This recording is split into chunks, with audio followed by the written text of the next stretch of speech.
រៀងហានខ្លាបំពង់យល់យាជាចង់បានទេអូ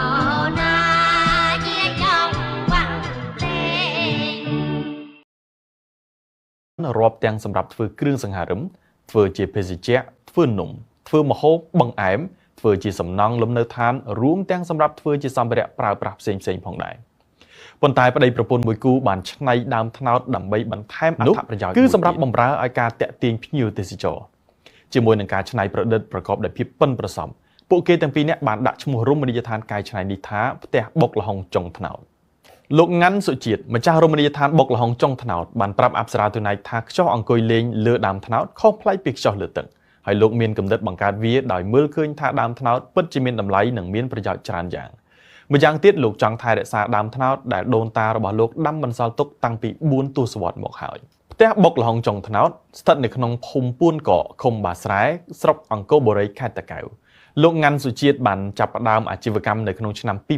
2019លោកបានផ្សារដែកសង់ខ្ចោះធ្វើផ្លូវដើរនិងជណ្ដើរឡើងទៅលើដើមត្នោតចំនួន2ជាន់កម្ពស់10ម៉ែត្រពីដីដោយប្រើដើមទុនជាង$20000បច្ចុប្បន្នលោកមានខ្ចោះលើដើមត្នោតចំនួន12ដោយប្រើដើមត្នោតចំនួន9ដើមធ្វើជាសសរទ្រ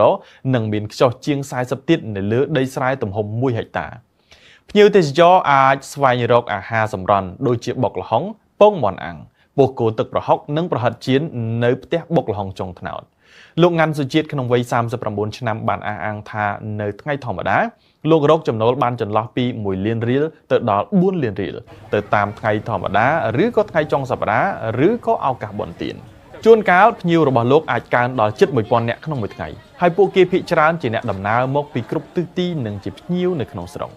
លោកអ៊ុំវិចិត្រពលរដ្ឋរស់នៅរាជធានីភ្នំពេញធ្លាប់បានទៅពិសាអាហារនៅផ្ទះបុកល្ហុងចុងត្នោតនេះចំនួន2ដងមកហើយលោកអះអាងថាលោកចូលចិត្តបរិយាកាសនៅទីនេះប៉ុន្តែចង់ឲ្យម្ចាស់ហាងពង្រីកលើសេវាកម្មឲ្យបានល្អមួយផ្នែកទៀតលោកឈុកបន្ថនប្រធានមន្ទីរទេសចរខេត្តតាកែវគាំទ្រគំនិតច្នៃប្រឌិតបែបនេះនិងជំរុញឲ្យម្ចាស់រមណីយដ្ឋានទាំងអស់ត្រូវចេះកែច្នៃប្រឌិតអ្វីដែលថ្មីឲ្យកាន់តែប្លែកសម្រាប់តាក់ទាញភ្ញៀវទេសចរបន្ថែមទៀតអាយុរំតបសុភ័ក្រអ្នកនាំពាក្យក្រសួងទេសចរបានលើកឡើងថាការយកដើមត្នោតសម្រាប់បម្រើឲ្យវិស័យទេសចរនេះគឺជាការតាក់ទាញឲ្យភ្ញៀវទេសចរចាប់អារម្មណ៍តំបន់ទេសចរកែច្នៃនិងរួមចំណែកជួយបង្កើនជីវភាពប្រជាពលរដ្ឋប្រិយមិត្តទស្សនិកជនជួបគ្នានៅវគ្គក្រោយជាមួយនឹងព័ត៌មានអន្តរជាតិ